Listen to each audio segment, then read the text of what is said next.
Hi, thanks for joining me. Today I'm going to be doing something slightly different.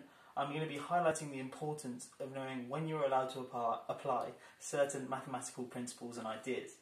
Okay, and I'm going to do that by making this absurd claim that the integral from a to b of f of x dx equals 0.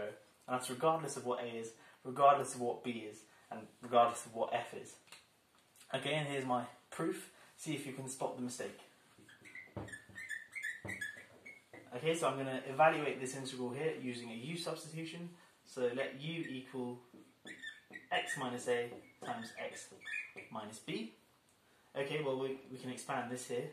We can write this as x squared minus a plus bx plus ab. Okay, well I can rearrange this or bring this u to this side and just write this as x squared minus a plus bx plus ab minus u, and that equals 0. Well, now this is just a quadratic in x. Now you can use the quadratic formula, or any other way you know, to solve this, and you get x is a function of u. And I'm just going to simplify that by writing it as g of u. Okay, well then that means that dx is just g prime u du. Okay, well if I look back to this integral here, let's use our u substitution to help us evaluate it. So if I do the integral from a to b of f of x dx, well, that's equal to the integral. Now, when x is a, u is going to be a minus a times a minus b, so 0 times a minus b, which is of course 0. And then again, if I put in u as b, I get b minus b, which is 0, times b minus a, which is 0. So the integral from 0 to 0 of f of x, or f of x is just f of x, which is f of g of u.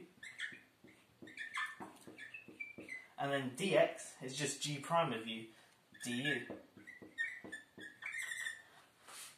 Well now, this is some weird function, but in particular we've got the integral going from 0 to 0 of something.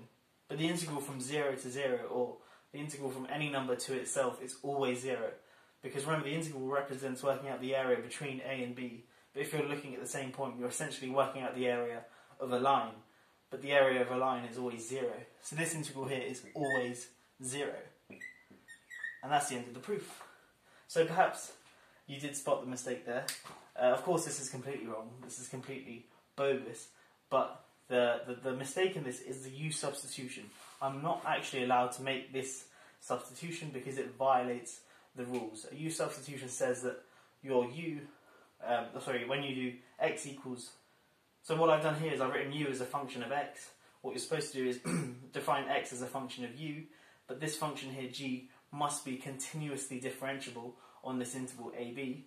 But if I look at, for example, g prime of u, looking at this equation here, dx, if I try and work out dx from this line here, I get 2x minus a plus b. So just differentiating this line implicitly, that equals 0. Okay. Equals the u here, equals du. And then if I work out dx, that gives me 1 over 2x minus a plus b du.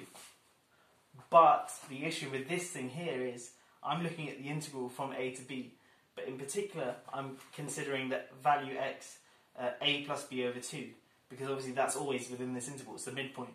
So when I put in x equals a plus b over 2, if I put that in here, a plus b over 2, of course the 2's cancel and I'm left with a plus b minus a plus b, and I get 0, but I'm dividing, I get 1 divided by 0, so everything collapses, and this is just an invalid proof.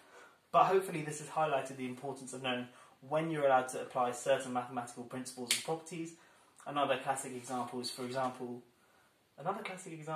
well done, Jaden. Another classic example is the intermediate value theorem. If you have a function f between a and b, and f of a and f of b have different signs, then f has a root between a and b, but that's provided f is continuous. Because if f isn't continuous between a and b, then it doesn't necessarily have a root, and to see that you can just consider the function 1 over x. Okay, at -1 it's negative, at +1 it's positive, but because f isn't continuous in that region, it doesn't necessarily have a root.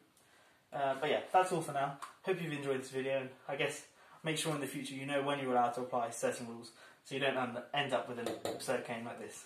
Have a great day. See you.